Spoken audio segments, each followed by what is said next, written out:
Hey guys, it's Dom from mobiledom.co.uk, and today I've got the review of the Palm Pre 2. Just under 2 weeks ago, guys, you saw me post the unboxing video, but I've been so swamped with work and seeing my girlfriend, I haven't actually had time to video the review, so I thought I'd do that now.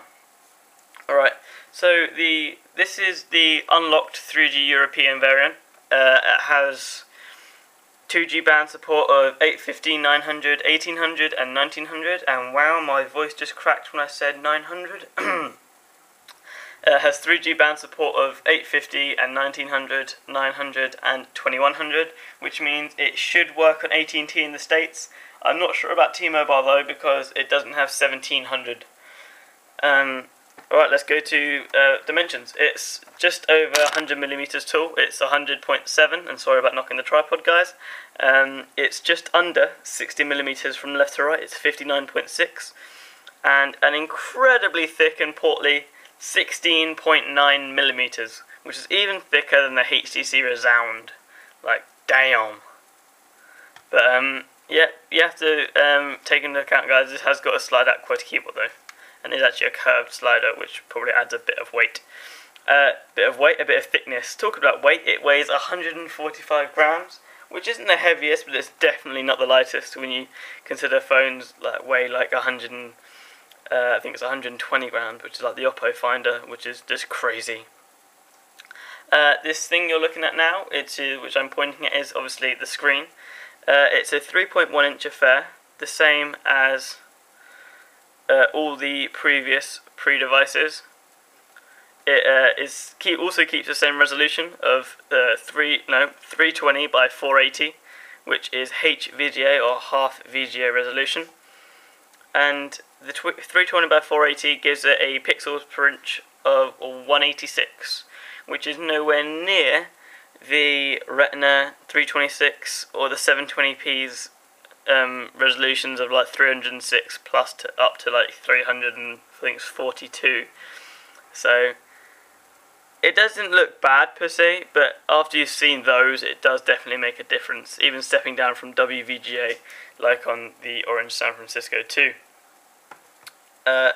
It is a TFT display, but I'll tell you what, it has got great colour reproduction. I have the display turned down at the moment because I found on every WebOS device available, if you have the brightness up to full, your battery will die in about 3 hours, which is just not acceptable, to be honest. So I've got it down to just under half, so I've got about 40%. So hopefully that should keep the battery open long enough.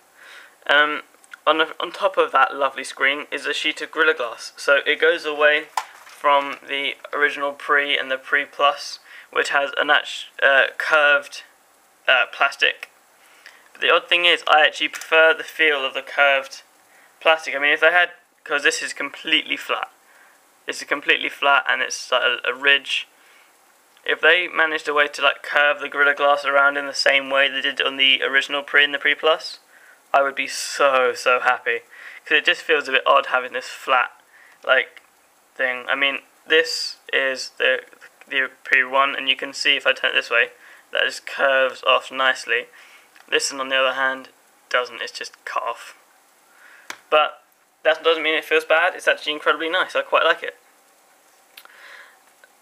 It has 16 gigs of internal storage, which is a lot, I will admit. I mean, I haven't got any music on this. I mean, I have an iPod for that, but it's enough for me. I mean, I'm not going to exactly fill it up with apps, am I? Ouch, that's actually a bit of a WebOS burn. But yeah, 16 gigs is enough for me. But there is no SD slot, so if you are a person who does usually hotspot, you don't get this. Just don't. Powering the whole thing is a single core TIO MAP 3630, which is an ancient single core chipset. It's the same thing that powers, I believe, the Droid Pro in the States, but also, little tidbit, it also powers the Nokia N9, and they both have 512 megabytes of RAM as well, and that's also clocked at 1 gigahertz. The CPU, not the RAM. The RAM is at 200 megahertz. Just a little, thought you should know. When I talked about the 3G earlier, this is technically HSPA+.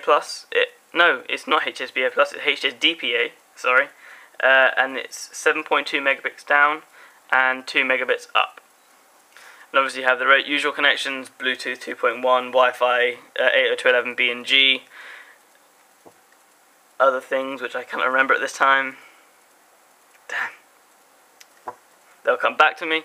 On the back, if I turn the screen off, we have a 5 megapixel EDOF, which means extended depth of field camera, which basically means everything from about 30 seconds, everything from about 30 centimeters is in focus. Any further, any closer, don't even try it. It's got an LED flash which overblows everything and looks horrible. It doesn't shoot HD video, it shoots standard def, so 480p. The only one to shoot HD was the Pre 3, but that's also the only one with a higher than HVGA screen and non-EDOF camera. Now, if we unlock this phone,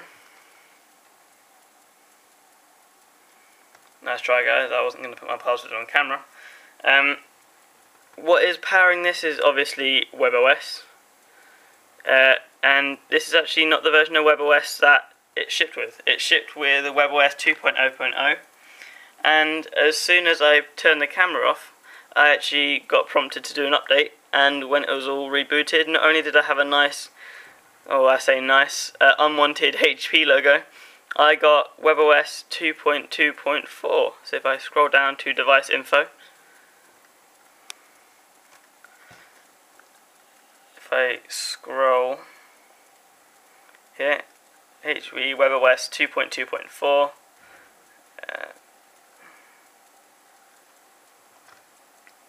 So WebOS 2.2.4 is a massive upgrade from WebOS 1.4.5, which I had on my original Pre. I always had plans to put WebOS 2.0 or 2.2 on my original Pre, just never got around to it because I was never that confident in the command line. Alright, one of the major things I really did not like about this device at all is the battery life, guys. Battery life is abysmal. I mean, it's got an 1150 milliamp hour battery, which is small anyway. But when you think of what it's got to do, it's on an older chipset which isn't as power efficient. And like I said, I had the screen at about 75% usually, and then I realised that I was just killing my battery. Put it this way, yesterday I was at work, and I get to work at 10 o'clock. By 1:30, I had 5% left of barely using it. Like, I had Wi-Fi off, I wasn't doing anything, I was probably texting my girlfriend every now and then, like literally less than 10 texts from my end, but it just died, and it's just, it's a bit embarrassing to say, dude, can I borrow your charger? And it's like, again? It's like, yeah. But enough of that, that's just a little bit of a tell. Let's move on to some pros and cons. I mean, some pros, it's incredibly difficult to find someone with a WebOS device, or people that even know about it. I mean, in the UK, we only had the Pre Plus and the Pixie Plus, and they were all on O2, and they did not sell incredibly well. I'm not going to lie to you, they were incredibly badly marketed. I mean, we didn't get the creepy lady ads that you guys got in the States, but they just didn't market it well here at all. Another good part is this keyboard, which is drastically improved from the original Pre. Like, damn, I hardly ever have missed keys. I don't,